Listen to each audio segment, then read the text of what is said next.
मेरे प्यारे विद्यार्थियों और उन सभी लोगों को जो इस वीडियो को देख रहे हैं, मेरी तरफ से नमस्कार। ये सिंपल इंटरेस्ट की 5th क्लास है और आज की क्लास में हम लोग जो क्वेश्चन करने वाले हैं वो क्वेश्चन जो कि आपकी पहला क्वेश्चन है आपकी स्क्रीन पर जो दिखाई दे रहा है वहीं से स्टार्ट करते हैं। हमें एकदम बेसिक डिस्कस करने की जरूरत नहीं है क्योंकि हम लोग पीछे की जो क्लास की है 4 क्लास हो चुकी है सिंपल इंटरेस्ट की, जिसमें से सबसे पहली क्लास एकदम बेसिक पॉइंट हम लोगों ने सीखा था, मैंने बताया था और आपने अगर देखा होगा तो समझा होगा और नहीं देखा होगा तो जा करके एक बार जरूर देखें, वहां से स्टार्ट करें ताकि अब जो क्लास हो रही है, अब जो क्वेश्चन हम लोग कर रहे हैं यहां पर कोई दिक्कत नहीं होगी, कोई दिक्कत नहीं हो। इसके लिए आपको देखना पड़ेगा और अगर आपको पहले से आता है तो ये और अच्छी बात है। चलिए स्टार्ट करते हैं क्वेश्चन से जो कि आपकी स्क्रीन पर दिखाई दे रहा है। यहां से स्टार्ट करते हैं। जो फर्स्ट क्वेश्चन आपको स्क्रीन पर दिखाई दे रहा है क्वेश्चन नंबर 30। क्वेश्चन है 2 equal sums of money are lent at the same time at 8% per annum and 7% per annum simple interest. The farmer is recovered 6 months earlier than the latter and the amount in each case is rupees 2560. The sum and the time for which the sum of money lent out. Question को अगर देखें समझे ध्यान से तो बोला गया है दो बराबर धन 8% और 7% की वार्षिक साधारण ब्याज की दर से कुछ समय के लिए उधार दिए जाते हैं। पहले वाले को दूसरे वाले से 6 महीने पहले रिकवर किया जाता है। रिकवर किया जाता है मतलब पहले वाले को वापस जो लिया जाता है वो दूसरे वाले को जब वापस लिया गया था उसे 6 महीने पहले, जबकि दोनों को एक साथ उधार दिया गया था। पहले वाले को दूसरे वाले से 6 महीने पहले ही रिकवर कर लिया जाता है और यह ज्ञात होता है कि दोनों केस में मिश्रधन 2560 रुपए है। तो बताइए वह मूलधन क्या था और वह टाइम का क्या था जितने समय के लिए वह निवेश किया गया था। The sum and the time for which the sum of money lent out are. तो वह धन ज्ञात करो और वह टाइम ज्ञात करो जितने समय के लिए वो उधार दिए गए थे। तो दोनों का अलग अलग टाइम आएगा, 6 महीने का अंतर आएगा, ये तो हमें पता है। तो चलिए क्वेश्चन को देखते हैं, क्वेश्चन वाइज बढ़ते हैं और बेसिक पॉइंट समझते हुए चलेंगे। जरूरी नहीं कि हर क्वेश्चन में बेसिक का मतलब फार्मूले को यूज किया जाए, बेसिक का मतलब फार्मूले को यूज नहीं किया जाए, बेसिक का मतलब लॉजिक सोचो, कंसेप्ट सोचो, समझो और क्वेश्चन को करो। और जो फॉर्मूला बनाया है उसका जो बेसिक है अगर आपको पता है तो कोई दिक्कत होगी नहीं। तो चलिए स्टार्ट करते हैं। यहां पर एग्जांपल जो आपकी स्क्रीन पर है, पढ़ लिया, लिख लिया, समझ लिया। अब स्टार्ट करते हैं क्वेश्चन को डिटेल में समझाना। बोला गया है कि 2 बराबर धन है, 2 equal sums of money, 2 बराबर धन है। चलिए ये एक धन हो गया और एक धन ये हो गया, 2 धन आपका यहां पर हो गया। ये हो गया पहले वाला फार्मर, मैंने कहा कि ये फार्मर है और ये अब फार्मर हो गया मतलब पहले वाला, और ये वाला कौन सा है, दूसरा वाला। हम अगर लिखें तो लेटर बाद वाला। बाद वाला का मतलब यहां पर कि जो पहले रिकवर किया गया और जो बाद में रिकवर किया गया उसकी बात कर रहे हैं हम। ये मत करें कि इसका नाम कुछ अलग अलग रख दिया, क्यों रख दिया, आपको समझ में आया, जो मैं समझाऊं वो आप समझ पाए इसके लिए लिखा है। पहले रिकवर किया गया, बाद में रिकवर किया गया, और जो पहले रिकवर किया गया इससे 6 महीने पहले रिकवर किया गया, तो जो भी टाइम इसका लेंगे उसके 6 महीने कम इसका लेंगे, या जो टाइम इसका लेंगे उससे 6 महीने अधिक इसका टाइम लेंगे। ये पॉइंट ध्यान रखना है। तो जो पहला वाला धन था ना वो किस रेट पर दिया गया था, ये वाला जो दिया गया था वो किस रेट पर दिया गया था, तो आपको बताया गया 8% पर एनम के रेट पर दिया गया है। और ये वाला किस रेट पर दिया गया, दूसरा वाला जो कि लेटर वाला बाद वाला, तो वो दिया गया किस रेट पर, 7%। ये नहीं है कि वो बाद पहले इसको दिया गया किसी को उधार और फिर उसके कुछ समय बाद इसको दिया गया, ऐसा नहीं है। रिकवर वाला पार्ट के लिए हमने फार्मर एंड लेटर का यूज किया। पहले वाले 8% रेट पर दिया गया, दूसरा वाला 7% रेट पर दिया गया है। और आपको पॉइंट ध्यान रखना है क्योंकि ये परसेंटेज टर्म्स और इंटीजर में है और हमसे ये बोला गया दोनों बराबर हैं। तो मैंने कहा कि पहला वाला जो था वो अगर 100% था तो दूसरा वाला भी कितना होगा, 100% होगा। और अगर ये 8% रेट पर दिया गया है किसी को और ये 7% रेट पर दिया गया है तो कुल कितना ब्याज प्राप्त होगा पहले वाले पर। तो अगर मैं कहता हूं 100% होगा तो ये भी 100% होगा क्योंकि बराबर है। और अगर ये 8% पर दिया गया है तो मूलधन हमने 100% लिया है इसका 8% ही आएगा, 100% का 7% ही आएगा। अगर ये 100 लिखता तो 8% 8 आता, 100% लिखा है तो 8% आएगा। परसेंटेज टर्म्स में लिख करके चल रहे हैं ताकि हमें कोई दिक्कत नहीं हो।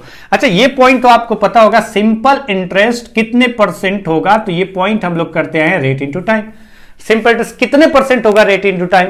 तो आप बताइए इस पर कितना इंटरेस्ट प्राप्त हुआ, तो इस पर जो इंटरेस्ट प्राप्त हुआ है वो हमें नहीं पता है, लेकिन हमें पता है कि ये 8% वार्षिक ब्याज की दर है। और ये बोला गया कि इसको जो रिकवर किया गया है, जितना टाइम बाद इसको रिकवर किया गया था उससे 6 महीने पहले ही रिकवर किया गया, जबकि साथ में दिए गए थे उधार। और जब वापस लेने की बात आई तो ये वाला जब रिकवर किया गया था, वो बोला गया कि जो फार्मर है वो लेटर वाले से 6 महीने पहले रिकवर किया गया।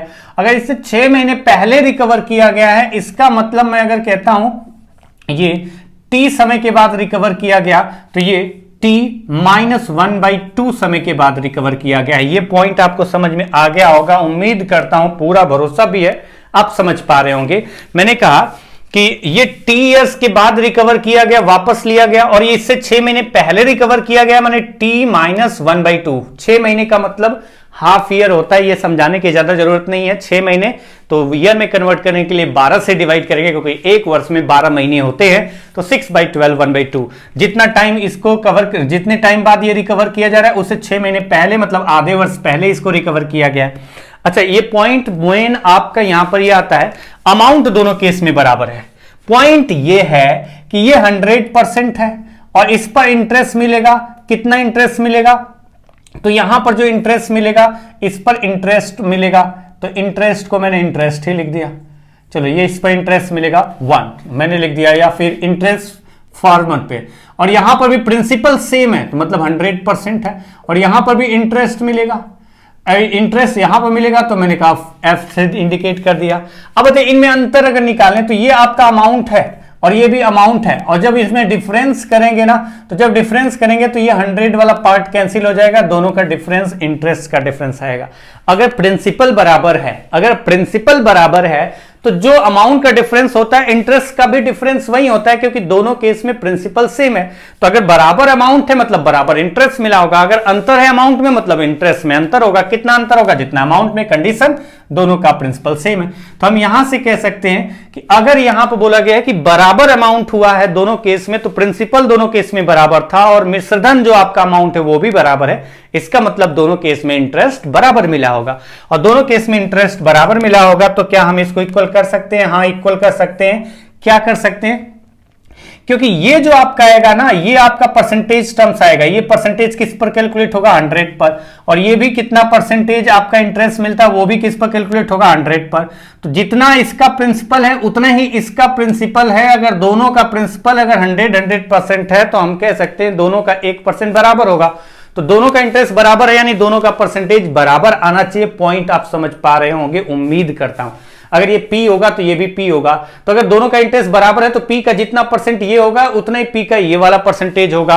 पॉइंट समझ में आ रहा? दोनों का परसेंटेज बराबर होना चाहिए। और हमें ये क्या किया है? मल्टीप्लाई किया। क्यों किया है? सिंपल इंटरेस्ट कितने परसेंट होगा? Rate into time. जैसे पहले वाले का रेट 8% था और कितने समय के लिए है? तो T-1/2। दूसरे वाले का रेट क्या है? 7% है। कितने महीने के लिए? कितने वर्ष के लिए? शायद महीने नहीं, वर्ष के लिए, शायद नहीं, कंफर्म ये वर्ष की बात करें। जो ये वाला फार्मर है पहले वाला, और ये लेटर की बात करें तो वही मैंने यहां लिख दिया। रेट इंटू टाइम बराबर आपका सिंपल इंटरेस्ट कितने परसेंट हुआ? रेट इंटू टाइम बराबर सिंपल इंटरेस्ट कितने परसेंट हुआ? क्योंकि ये दोनों परसेंटेज जो कैलकुलेट हो रहा है सेम वैल्यू है, दोनों बराबर वैल्यू है, उस पर कैलकुलेट हो रहा है। अगर इंटरेस्ट बराबर है और सेम वैल्यू पर कैलकुलेट हो रहा है, इसका मतलब जो परसेंटेज कैलकुलेट करें वो भी बराबर होना चाहिए। तो इसलिए मैंने इक्वल का साइन लगाया। तो यहां से आपका आएगा 8T is equal -4 is equal to 70। That means T is equal to आ गया 4, यानी 4 इयर्स आपका हो गया। ये कौन सा 4 इयर्स हो गया? लेटर वाला। और उससे पहले वाला कितने इयर्स के लिए होगा? तो T माइनस इसकी जरूरत है नहीं। अब आप यहां पर बता सकते हैं कि इंटरेस्ट कितना मिला, तो आप कह सकते हैं कि 4 इयर्स T की वैल्यू 4 है, तो 7 × 4 28%। इंटरेस्ट कितना मिल रहा है? 28%। पहले केस में कितना इंटरेस्ट मिला? 28%। दूसरे केस में कितना इंटरेस्ट मिला? 28%, क्योंकि दोनों केस में इंटरेस्ट बराबर है, प्रिंसिपल सेम है, इसलिए परसेंटेज भी सेम आएगा। तो अमाउंट कितना होगा, आप कहेंगे कि 100% और प्लस इंटरेस्ट 28%, यानी अमाउंट कितना हुआ 128%।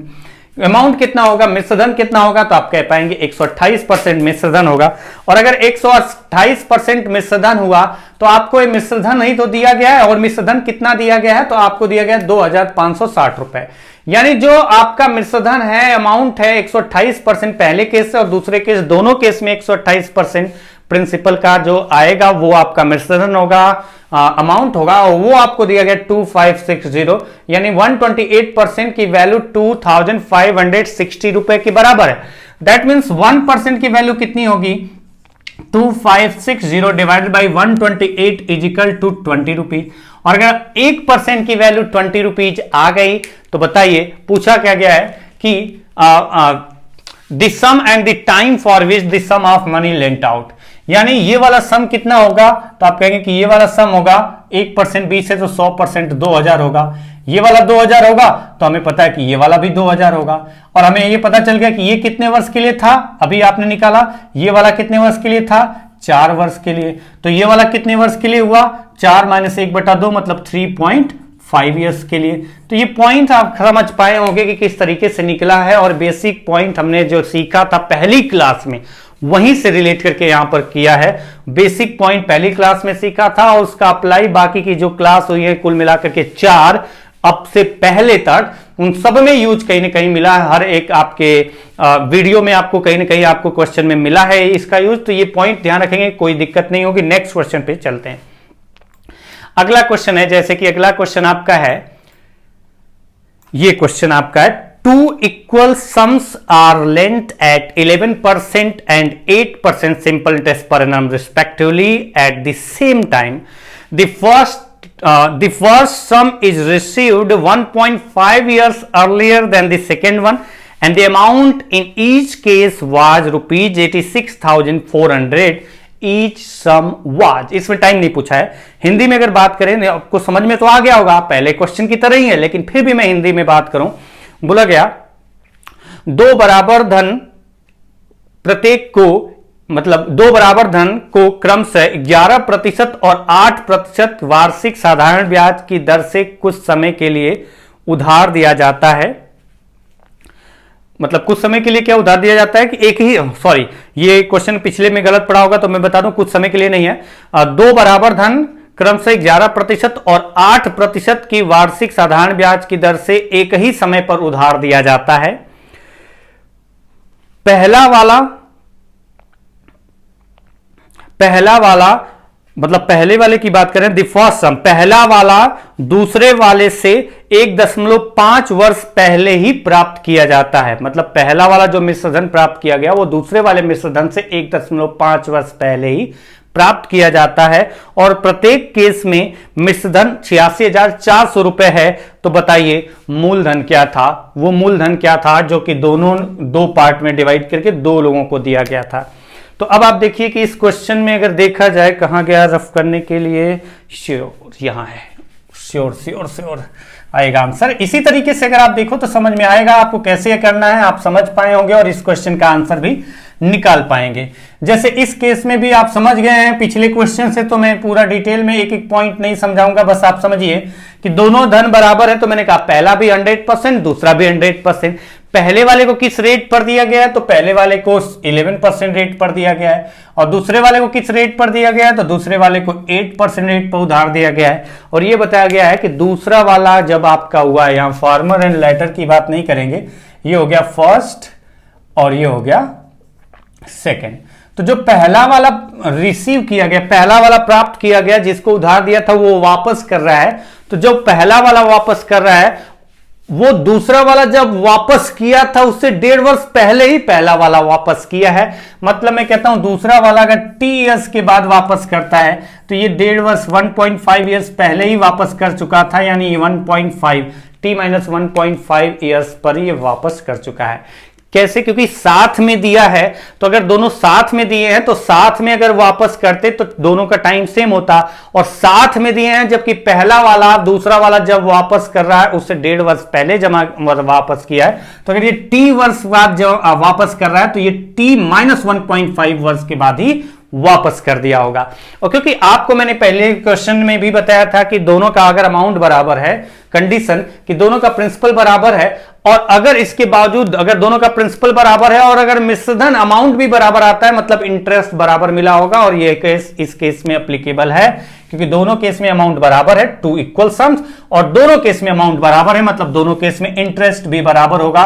रेट इंटू टाइम कितना परसेंट इंटरेस्ट मिला, रेट इंटू टाइम कितना परसेंट इंटरेस्ट मिला। ये क्यों कर रहा हूं, पिछले क्वेश्चन में कई बार एक ही पॉइंट को समझाया है, समझ पाए होंगे। यहां से अगर कैलकुलेट करें तो कहेंगे कि 11t और ये 8t है और ये 11t है, अगर ये इधर आएगा तो कितना बचेगा, तो आप मल्टीप्लाई कर लेते हैं, नहीं तो कंफ्यूजन ना हो जाए आपको। 11% ऑफ t यानी 11t, अगर यहां देखें तो 11% ऑफ t यानी 11t माइनस, अगर माइनस करें तो ये आ जाएगा पॉइंट, परसेंटेज का साइन कैंसिल हो जाएगा बाद में, इसलिए मैं लिख ही नहीं रहा हूं क्योंकि परसेंटेज कैंसिल। 11t इंटू यहां पर मल्टीप्लाई करते हैं तो कितना आता है, पॉइंट में आ रहा है क्या, कुछ ऐसा लग रहा है कि पॉइंट में आ रहा है। 11% एंड 8% रिसीव 1.5 ईयर्स अर्लियर, जो भी आ रहा है देखते हैं।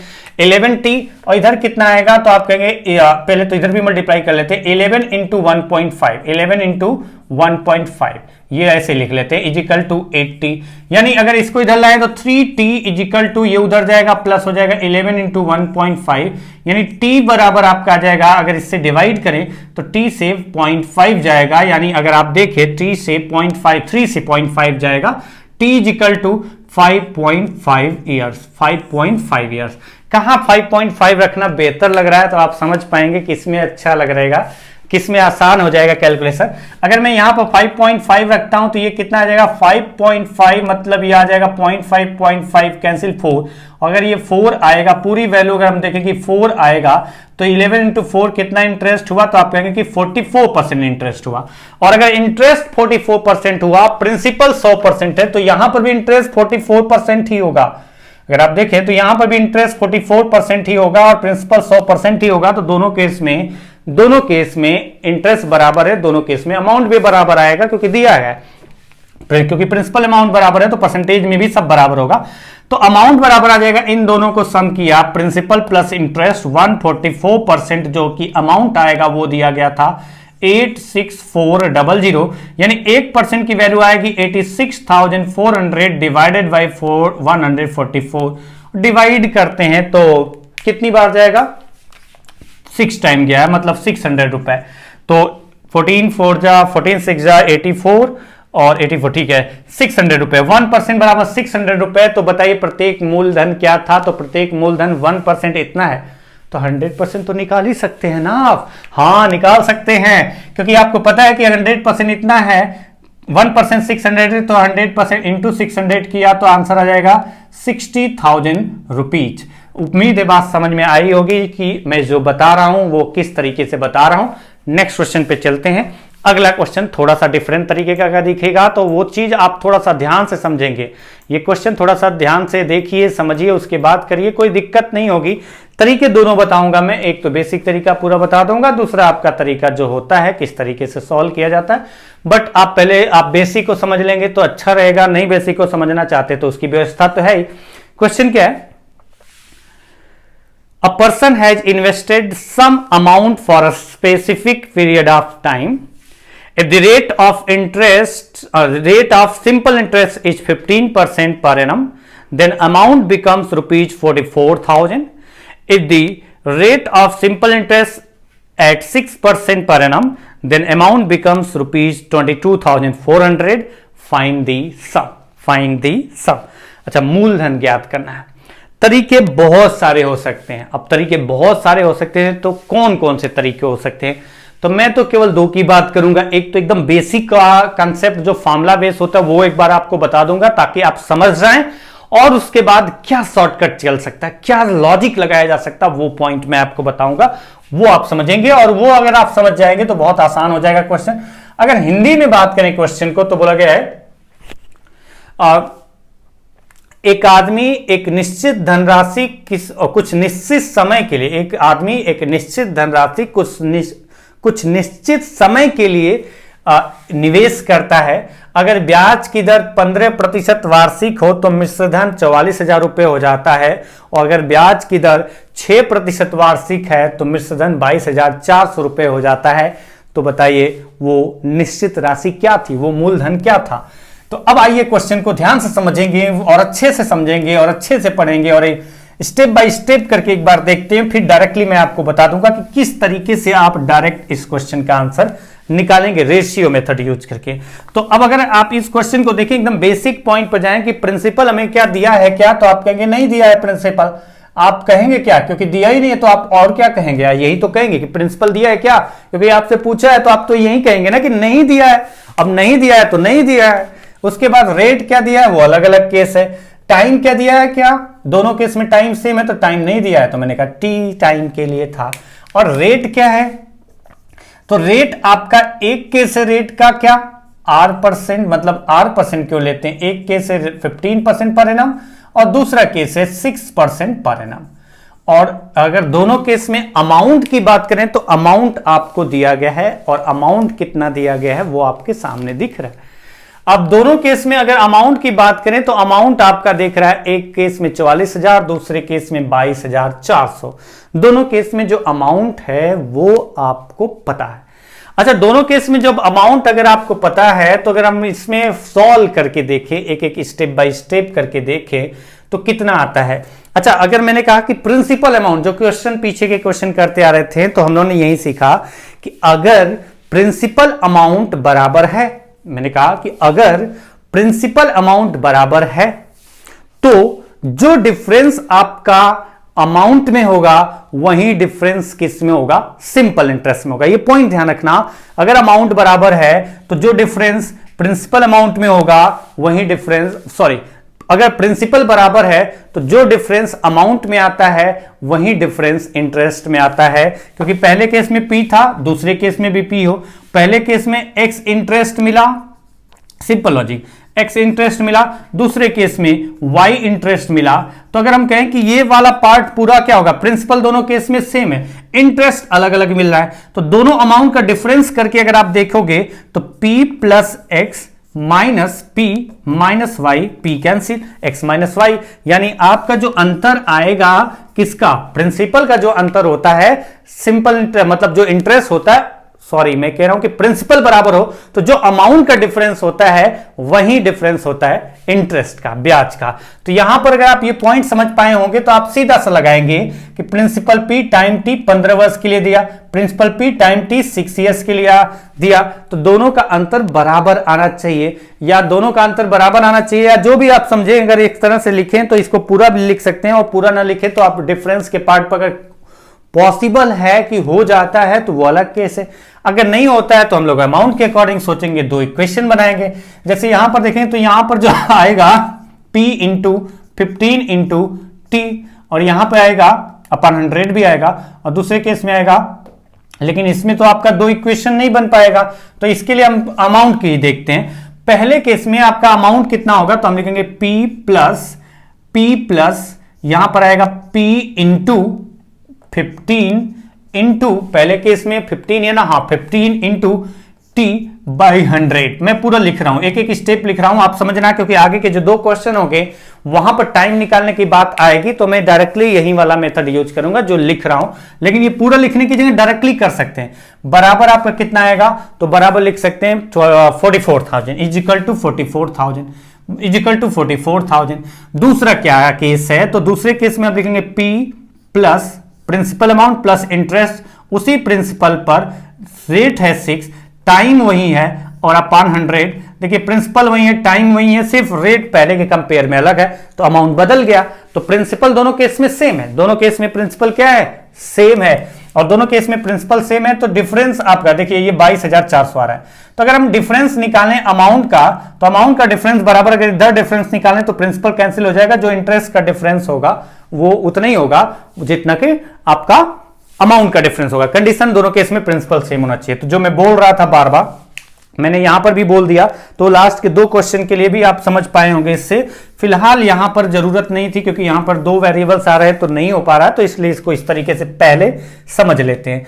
अच्छा, अगर इस केस में अगर आप देखें, ध्यान से समझें तो एक पॉइंट समझ में आएगा। वो समझ में क्या आ रहा है कि P अगर कॉमन ले लिया जाए यहां पर, तो यहां पर अगर P कॉमन लिया जाए, वैसे ये तो आएगा 100P प्लस 15PT, तो ये आपका अगर हम देखें तो यहां पर अगर हम p कॉमन ले लेते हैं तो क्या बचता है, पॉइंट समझना, p कॉमन हो गया तो यहां एक बचा, तो 100 इंटू 100, अगर आप इसको सॉल्व करें तो 100 प्लस 15t अपन 100 आएगा, लेकिन इसके नीचे भी 100 है। मैं क्या कर रहा हूं कि पहले इक्वेशन और दूसरे इक्वेशन को डिवाइड कर रहा हूं, पहले इक्वेशन और दूसरे इक्वेशन को डिवाइड कर रहा हूं, तो डिवाइड करके देखते हैं।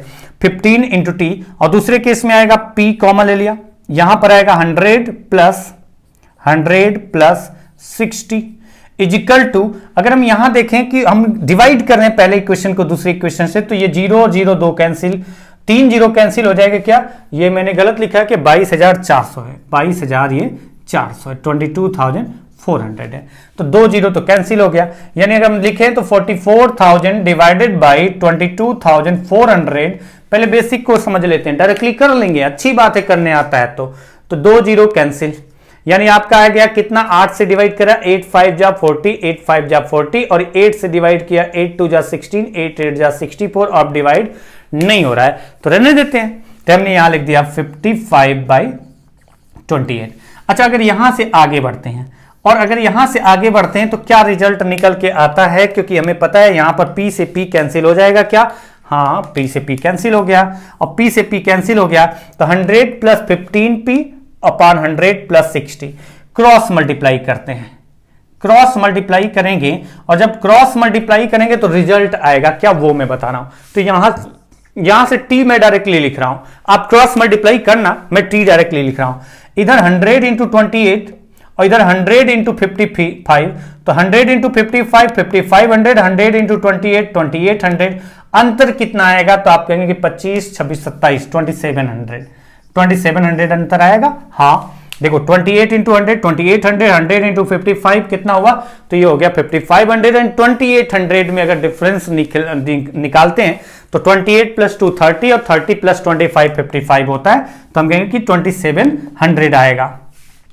अब 2700 आ गया डिफरेंस, और इसका डिफरेंस कितना आएगा, 15 इंटू 28, पहले तो ये देख लेते हैं 6 इंटू 55 कितना हुआ, तो ये आ गया 330, और ये 15 इंटू 28 कितना हुआ 420, यानी 420 ये आ रहा है और ये आ रहा है 330, अंतर कितना आ रहा है, तो आप देखिए कि 90 आ रहा है, क्या, हाँ 90 आ रहा है, 90 से डिवाइड कर दिया तो ये आ गया कितना 30 इयर्स, तो टाइम आ गया 30 वर्ष, टाइम तो आ गया 30 वर्ष। मैं एकदम बेसिक पे जा रहा हूं, और अगर आप देखें कि डायरेक्टली करना है कैसे, तो वो मैं अभी आपको बता दूंगा। टाइम आ गया कितना 30 वर्ष। अच्छा, अगर 30 वर्ष टाइम आ गया, अगर 30 वर्ष टाइम आ गया तो यहां पर आप क्या कर सकते हैं कि 30 वर्ष टाइम है, ये भी 30 वर्ष, ये भी 30 वर्ष, तो ये अगर 30 वर्ष के लिए दिया जाता है, 30 इयर्स के लिए दिया जाता है, 30 इयर्स के लिए अगर देखें 30 वर्ष के लिए, कुछ गलत तो नहीं कर रहा हूं, एक बार देख लेता हूं मैं अच्छे से, ठीक है, 30 वर्ष के लिए दिया जाता है तो इंटरेस्ट कितना होगा, 15 गुणे 30 बराबर, यहां पर भी रख सकते हैं, आपकी जिम्मेदारी है, 30 रखो, आपका आ जाएगा आंसर, वो अलग केस है, या फिर यहां पर रख लेना, चाहे वहां पर रख लेना। तो मैंने कहा 30 वर्ष में कितना होगा 450%, पहले एकदम बेसिक पर जा रहा था मैं, तो बेसिक के अकॉर्डिंग बता रहा हूं, 450% इंटरेस्ट मिलेगा पहले केस में, तो पहले केस में अगर 450% इंटरेस्ट मिलेगा तो इसे हम कहेंगे 100% है, तो कुल कितना हुआ 550% बराबर 550% बराबर कितना है 44,000 रुपए, 44,000 रुपए, यानी 1% की वैल्यू कितनी आएगी, तो 1% is equal to 4400 divided by 55, 11 4 जा 11 5 जा, यानी 5 से डिवाइड किया 80, तो 100% कितना आएगा, तो आप कहेंगे कि कितना हो जाएगा 8,000 रुपए। देखिए अब जो भी तरीका है, जैसे भी तरीका है, मैंने तो पहले एकदम बेसिक पॉइंट बताने की कोशिश की है, मैंने एकदम बेसिक पॉइंट बताया है ताकि आपको एकदम सिंपल सा जो पॉइंट्स है वो सब समझ में आए। अच्छा, इसका शॉर्टकट देखते हैं। अब शॉर्टकट क्या निकल करके आएगा वो आप समझना, और वो पॉइंट समझेंगे तो कोई दिक्कत नहीं होगी। दिक्कत कहां पर होती है, क्यों होती है, वो आप समझना। मैंने अभी थोड़ी देर पहले बताया था आपको कि अगर प्रिंसिपल बराबर है, अगर प्रिंसिपल बराबर है तो अमाउंट का जो डिफरेंस होगा हम यहां लिख सकते हैं, अगर if sum is equal then, मतलब मूलधन बराबर अगर है, then amount difference is equal to interest difference. ये पॉइंट आपको ध्यान रखना है कि अगर सम बराबर है, अगर मूलधन बराबर है, दो केस दिए जाएं, दो केस हैं इन टू केस में दो केस है, अगर दोनों केस में मूलधन बराबर है, अगर मूलधन बराबर है तो जो अमाउंट का डिफरेंस होगा, मिश्रधन का अंतर होगा, वही अंतर किसका होगा? ब्याज का अंतर होगा। ये पॉइंट आप समझिए और ध्यान रहेगा तो कोई दिक्कत नहीं होगी। अब देखिए पॉइंट यहां पर यह है कि प्रिंसिपल अमाउंट दोनों केस में सेम है। अब अगर प्रिंसिपल अमाउंट दोनों केस में सेम है, एक केस में रेट ऑफ इंटरेस्ट है 15% और दूसरे केस में रेट ऑफ इंटरेस्ट है 6%, दूसरे केस में रेट ऑफ इंटरेस्ट है 6%। पॉइंट ध्यान रखना, दोनों केस में प्रिंसिपल सेम है, तो जिस प्रिंसिपल पर 15% रेट आपका निकाला जाता है, इंटरेस्ट निकाला जाता है हर वर्ष, उसी प्रिंसिपल पर अगर 6% इंटरेस्ट निकाला जाता है हर वर्ष, तो उसमें कुछ कंडीशन दी गई है। अब आप बताइए टाइम कितना रहा होगा, तो टाइम तो हमें पता ही नहीं है, तो टाइम कुछ तो रहा होगा, टाइम टी रहा होगा। ये मैं लिख के बता रहा हूं समझने के लिए। तो अगर टाइम टी रहा होगा तो पहले केस में इस प्रिंसिपल का कितना परसेंट इंटरेस्ट मिलेगा, तो आप कहेंगे कि टाइम टी अगर टाइम टी है तो 15% रेट से टी ईयर्स में कितना मिलेगा, तो रेट इंटू टाइम बराबर सिंपल इंटरेस्ट परसेंटेज, तो 15 इंटू टी, इतना परसेंट इंटरेस्ट मिलेगा इस वैल्यू का। और ये 6% एक वर्ष में मिलता है, तो टी ईयर्स में कितना मिलेगा, तो 6% इंटू टी, यानी 6% ऑफ टी अगर निकालें 6% इंटू टी, जितना परसेंट आएगा उतना उसी प्रिंसिपल का यहां पर भी इंटरेस्ट मिलेगा।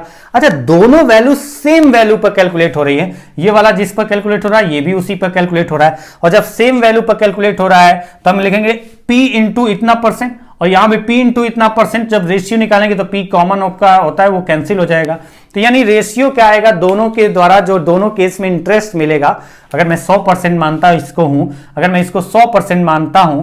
इसको 100% मानता हूं, तो उसके अकॉर्डिंग ये आपका निकल के आएगा। तो मैंने यहां 100% नहीं लिखा, बस इतना समझाया कि आपका रेशियो सेम होगा। रेशियो अगर आप देखिए, रेशियो सेम का मतलब कि जिस रेशियो में आपका यहां पर जो इंटरेस्ट का जो रेशियो होगा, उसी रेशियो में इंटरेस्ट मिला होगा। पॉइंट ये आ गया कि यहां पर इसका इतना परसेंट मिलेगा, यहां पर इसका इतना परसेंट मिलेगा, तो ये रेशियो निकाल दिया कि दोनों केस में जो इंटरेस्ट मिला उसका क्या रेशियो, टी तो कैंसिल हो जाता है, और जब टी कैंसिल हो जाएगा तो रेशियो क्या बनेगा, 3 से डिवाइड किया 5 और 3 से डिवाइड किया 2, यानी दोनों केस में जो इंटरेस्ट मिल रहा है उस इंटरेस्ट का रेशियो 5:2 है। अब दोनों केस में जो इंटरेस्ट मिल रहा है उसका रेशियो 5:2 है, तो बताइए दोनों केस में जो इंटरेस्ट का अंतर आ रहा है वो कितना आ रहा है, तो 3 रेशियो आ रहा है, 3 रेशियो आ रहा है। दोनों केस में इंटरेस्ट का अंतर 3 रेशियो आ रहा है, और यहां दोनों केस में इंटरेस्ट का जो डिफरेंस है वो कितना है, तो आप देखिए कि अमाउंट का डिफरेंस वही होगा, जो इंटरेस्ट का डिफरेंस वही होगा जो अमाउंट का डिफरेंस होगा, क्योंकि प्रिंसिपल दोनों केस में बराबर है। तो 3 आपका जो अंतर निकालेंगे इन दोनों में 44,000 और 22,400 में, 44,000 और 22,400 में, तो यह आ जाएगा 21,600, 21,600 रुपए है। तो आप बताइए एक रेशियो की वैल्यू कितनी आएगी, तो यहां से एक रेशियो की वैल्यू निकल के आ रही है, 3 से डिवाइड किया 7, अगर मैं डिवाइड कर रहा हूं सही या गलत देख लेते हैं एक बार। 44,000 है, अगर देखें 5 और 2 का, 3 से 2, 3 से 5 बार, 3 से 2 और 3 से 5 बार, पॉइंट में तो नहीं आ रहा है, देख लेते हैं एक बार, पॉइंट में आ रहा होगा तो कोई दिक्कत नहीं। 15% है और 6% है, 3 से 5 बार और 3 से 2 बार। डिफरेंस कितना आया, तो डिफरेंस आया 3 रेशियो का, और 3 रेशियो की वैल्यू कितनी आ गई, तो आप यहां पर कैलकुलेट करके मैं देख लेता हूं पॉइंट में क्या आ रहा है, 44,000 और ये आ रहा है कितना, 22,400, सॉरी 44,000 है और 22,400 है, सॉरी 22,400 है। तो 22,400 का मतलब यहां पर 006 4 से मतलब 21,600 आ रहा है क्या, ठीक तो है, कहां गड़बड़ हो रहा है, ओके मैं डिवाइड कर रहा हूं, ठीक तो कर रहा था मैं 7 से डिवाइड करने लगा, 3 से 7 टाइम्स गया, 3 से 7 टाइम्स गया, मैंने 7 से डिवाइड करना स्टार्ट कर दिया, इसलिए मैं सोच रहा था कि क्यों कैलकुलेशन खराब हो रही है। 3 से 7 टाइम्स 21 और 3 से 2 टाइम्स फिर 0, यानी 1 रेशियो कितना आ गई, 7200। अगर 1 रेशियो 7200 आ गई तो 2 रेशियो जो आएगा, जो कि आपका कम वाला इंटरेस्ट आएगा, वो कितना आएगा, तो 2 रेशियो क्या आएगा, इंटू 7200, और इंटू 7200 करेंगे तो 14,400 आ गया। अच्छा 14,400 अगर आ गया, यहां पर अगर 14,400 आ गया, प्रिंसिपल चाहिए, तो हमें यह पता चला कि दूसरे केस में, मतलब दूसरे केस का मतलब जब 6% रेट ऑफ इंटरेस्ट था उस केस में इंटरेस्ट इतना है, और अगर ये इंटरेस्ट दूसरे केस में मिला है, दूसरे केस में इतना इंटरेस्ट मिला है, इतना इंटरेस्ट मिला है दूसरे केस में, तो प्रिंसिपल अमाउंट कितना था, तो जो आपका कितना आपका अमाउंट है 22,400, उसमें से माइनस कर दिया जो दूसरे केस में इंटरेस्ट मिला था 14,400 इजिकल टू प्रिंसिपल कितना आ गया, तो माइनस करते हैं 400 से 400 कैंसिल और 22,000 से 14,000 माइनस करेंगे तो 8,000, 8×4=12, ठीक है 8,000 रुपए, यानी प्रिंसिपल अमाउंट कितना आ गया 8,000। थोड़ा सा लॉजिकल सोचे ना तो ये सब बेकार की चीजें करने की जरूरत नहीं होती है, हर क्वेश्चन में फॉर्मूले की जरूरत नहीं होती, इस तरीके से आप करें तो आपके लिए आसान होगा और यही तरीका आपको अप्लाई करना चाहिए। अगर प्रिंसिपल बराबर है तो उसका फायदा तो उठाना ही चाहिए, और अगर प्रिंसिपल बराबर नहीं होगा तो फिर देखा जाएगा जिस हिसाब से क्वेश्चन होगा जो कि आपके एग्जाम में आते हैं, अगर मिलेगा तो हम कराएंगे वहां पर, आपका वहां पर क्या यहां पर जो आप देख रहे हैं वीडियो, इन्हीं सारी वीडियो में कहीं ना कहीं मैं करा दूंगा। चलिए नेक्स्ट क्वेश्चन पे चलते हैं। अगला क्वेश्चन है, ये तो रहा क्वेश्चन आपकी आज की क्लास का तीसरा, और ये चौथा क्वेश्चन मैंने बेसिक वो बताया जो कभी कभी उसका फायदा उठाते हैं, और कैसे फायदा उठाएंगे आप समझिए, इस फायदा कैसे उठेगा पॉइंट आपको समझ में आना चाहिए। क्वेश्चन है, a certain sum is invested for a certain time, it amounts to ₹400 at 10% per annum, but when invested at 4% per annum it amounts to ₹200, the time is, कोई धन, यही तो बोला गया a certain sum is invested, कोई धन कुछ समय के लिए निवेश किया जाता है, अगर ब्याज साधारण ब्याज की दर 10% वार्षिक हो, अगर नहीं लिखा इस क्वेश्चन में तो मैं पहले से बता दूं कि यह साधारण ब्याज है, अगर साधारण ब्याज की दर 10% वार्षिक है तो कुल 400 रुपए हो जाता है, और अगर साधारण ब्याज की दर 4%, साधारण ब्याज की दर, मैं एक बार कंप्लीट पढ़ दे रहा हूं हिंदी में, कुछ धन साधारण ब्याज की किसी दर से कुछ समय के लिए निवेश किया जाता है। यदि ब्याज की दर, साधारण ब्याज की दर 10% वार्षिक है तो वह कुल ब्याज सहित 400 रुपए हो जाता है, और यदि साधारण ब्याज की दर 4%, पहले साधारण ब्याज की दर 10% वार्षिक है, मैं बार बार कंफ्यूज हो रहा हूं कि 10 बोल दिया कि 4, तो मैं फिर से बोल रहा हूं कि यदि साधारण ब्याज की दर 10% वार्षिक है, 10% वार्षिक है तो ब्याज सहित कुल 400 रुपए हो जाता है, और यदि साधारण ब्याज की दर 4% वार्षिक है तो कुल ब्याज सहित 200 रुपए हो जाता है, मतलब मिश्रधन की बात करें 200 रुपए हो जाता है, तो समय ज्ञात करो। तो चलिए यहां पर आते हैं, यहां पर तो प्रिंसिपल नहीं पता करना है ना, अगर प्रिंसिपल पता करना होता तो उसके अकॉर्डिंग हम तुरंत सोच लेते, लेकिन हमें प्रिंसिपल नहीं पता करना है, हमें पता क्या करना है, हमें टाइम पता करना है। अच्छा, अगर टाइम पता करना है तो पहले प्रिंसिपल पता करो, फिर उसके अकॉर्डिंग इंटरेस्ट निकालो, फिर उसके बाद आप चेक करो और उसके अकॉर्डिंग पता करो, लेकिन मैं तो कहूंगा कि इसके लिए आपका बेसिक पॉइंट ही क्लियर है। अच्छा, इसके लिए सीधा सीधा अगर आप चाहो तो कर सकते हैं 100% प्रिंसिपल, सिंपल। मैं डायरेक्टली की बात कर रहा हूं, अगर आप डायरेक्टली करना चाहते तो आप ऐसे तो लिख सकते हैं। देखिए मैं इस क्वेश्चन को डायरेक्टली करता हूं, पूरा फॉर्मूले पे जाता ही नहीं हूं, मैंने कहा परसेंटेज के अकॉर्डिंग ही करते हैं। पहले केस में टाइम अगर निकालना है तो मैं परसेंटेज के अकॉर्डिंग ही चल रहा हूं। पहले केस में अमाउंट हो गया 400, तो हमने कहा कि प्रिंसिपल कितना था, तो प्रिंसिपल हमने मान लिया कि सम जो था वो प्रिंसिपल जो था, मूलधन जो था वो कितना था 100% मान लिया हमने। मूलधन अगर 100% मान लिया, अब आगे आइए, अगर मूलधन मैंने 100% माना और रेट ऑफ इंटरेस्ट है 10%, टाइम तो कुछ होगा, हमें नहीं पता टाइम बराबर, हमने कहा कि टी टाइम के लिए, तो पहले तो आपका पता है कि मूलधन 100% है, तो 100% आपका मूलधन हो गया, आपका परसेंटेज टर्म्स में 100% आपका प्रिंसिपल अमाउंट हो गया। अब अगर प्रिंसिपल अमाउंट 100% है, रेट ऑफ इंटरेस्ट पहले केस में कितना है 10%, तो अगर एक वर्ष के लिए होता तो 100% प्लस 10% आपका टोटल अमाउंट हो जाता। लेकिन आपको पता है कि ये एक वर्ष की बात की गई है या नहीं की गई है, पता नहीं, आपको टाइम तो पूछा है, तो मैंने कहा टाइम टी इयर्स के लिए, एक वर्ष में 10% मिलता है तो टी इयर्स में कितना मिलेगा 10% ऑफ टी।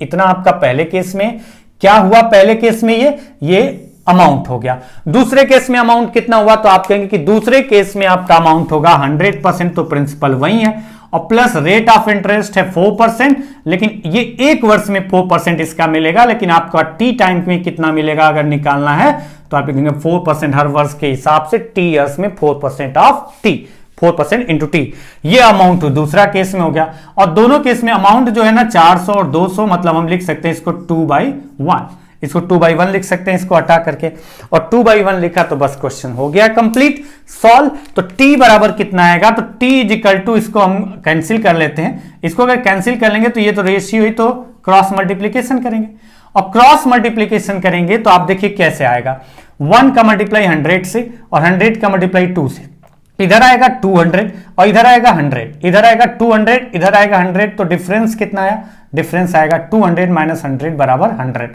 आप पूरा लिखिए या डायरेक्टली लिखिए, 2 इंटू 100 200, 1 इंटू 100 100, तो ये आपका आ गया, परसेंटेज का साइन कैंसिल हो गया कॉमन लेकर के, उसका टेंशन लेने की जरूरत नहीं है। तो ये 200 आ गया और ये 100 आ गया, डिफरेंस 100 आ गया।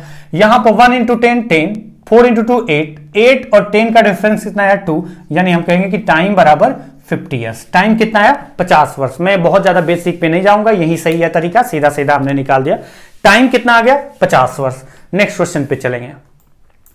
वो क्वेश्चन आपका जो आज की क्लास का लास्ट है, ये क्वेश्चन है आपका 34th number question.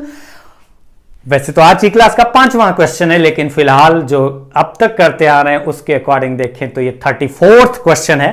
A certain sum is invested for a certain time, it amounts to rupees 450 at 7% per annum, but when invested at 5% per annum it amounts to rupees 350.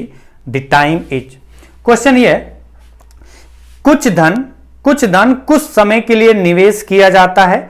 अगर इसे 7% वार्षिक साधारण ब्याज की दर से, मैं बार बार कह रहा हूं कि साधारण ब्याज अगर लिखा नहीं है तो मैं बोल दे रहा हूं, यदि इसे 7% वार्षिक साधारण ब्याज की दर से निवेश किया जाता तो ब्याज सहित कुल धन 450 रुपए हो जाता, मतलब मिश्र धन। और अगर इसे 5% वार्षिक साधारण ब्याज की दर से निवेश किया जाता तो ब्याज सहित कुल 350 रुपए हो जाता। समय ज्ञात करो। तो मैं कहूंगा कि समय अगर ज्ञात करना है तो मैं पूरा क्यों लिखूंगा, मैं तो यही तरीका अप्लाई करूंगा सीधा सीधा क्वेश्चन का आंसर निकालने के। बाकी बहुत सारे तरीके हो सकते हैं और बहुत सारे तरीके हो सकते हैं और होते हैं, बट हम लोग जो कर रहे हैं, जो सीख रहे हैं, वो ज्यादा तरीकों पे नहीं डिस्कस कर रहे हैं, जो तरीका बेहतर लग रहा है उस तरीके को सीख रहे हैं। जैसे यहां पर पहले केस में प्रिंसिपल तो 100% था ही, प्लस इंटरेस्ट कितना मिलेगा, रेट ऑफ इंटरेस्ट है 7%, तो एक वर्ष में 7% मिलेगा, और टाइम हमने कहा कि टी ईयर्स है, तो कुल कितना मिलेगा 7% इंटू टी, 2 वर्ष होता तो 7% into 2 is equal to 14%। Simple interest कितना परसेंट होगा, तो यही तो कैलकुलेट करने का तरीका होता था, रेट इंटू टाइम। यहां पर रेट 7% है, टाइम टी माना है, इतना हो गया। ये पहले केस में अमाउंट हो गया। दूसरे केस में अमाउंट कितना होगा, तो प्रिंसिपल तो वही है, और अगर प्रिंसिपल वही है तो हमने कहा कि 100% प्लस इंटरेस्ट कितना मिलेगा, तो रेट ऑफ इंटरेस्ट है 5% पर एनम, और टाइम कितना है टी, तो 5 इंटू टी बराबर आपका दोनों केस में अमाउंट है, तो रेशियो में निकाला हूं तो दोनों केस में अमाउंट आ रहा है कितना, एक केस में आ रहा है पहले वाले 450 450, दूसरे में आ रहा है 350। पहले केस में आ रहा है 450, दूसरे केस में आ रहा है 350। पहले केस में आ रहा है 450, दूसरे केस में आ रहा है 350। अब आप देखिए कि ये कैंसिल हो गए, कितना बना, तो ये कैंसिल हुआ, 0 0 कैंसिल, 5 से 9 टाइम्स और 5 से 7 टाइम्स, तो t इक्वल टू कितना आएगा। मैं वही लॉजिक यूज कर रहा हूं, कौन सा लॉजिक, सीधा क्रॉस मल्टीप्लाई करना जो है। लेकिन क्रॉस मल्टीप्लाई करते वक्त आपको ध्यान कैसे रखना है, क्या चीज आप गड़बड़ी न कर दें जल्दी के चक्कर में, वो ध्यान रखना है। मैं पूरा नहीं लिख रहा हूं, मैं तो कह रहा हूं कि अगर जो चीज आसान हो जाए सोचने के तरीके से उसे कर लो आप। 7 इंटू 100 700 और 9 इंटू 100 900, डिफरेंस कितना है 200। 7 इंटू 100 700, 100 इंटू 9 900, डिफरेंस 200। आते हैं इधर 7 इंटू 7 49 और 9 इंटू 5 45। 7 इंटू 7 49, 9 इंटू 5 45, डिफरेंस कितना है 4, डिवाइड किया कितना है 50 ईयर, 50 वर्ष। सिंपल लॉजिक, सिंपल सा तरीका, साधारण सा तरीका, ज्यादा दिमाग नहीं लगाना, सिंपल सा तरीका, परसेंटेज के अकॉर्डिंग सोचा, और हमारा यहाँ टाइम कितना आ गया 50 वर्ष। फिलहाल फिर से मैं यही बोलना चाहूंगा, हर क्लास में बोलता हूं कि ये आज के क्लास यही समाप्त करते हैं। मिलेंगे अगली क्लास में, तब तक के लिए नमस्कार।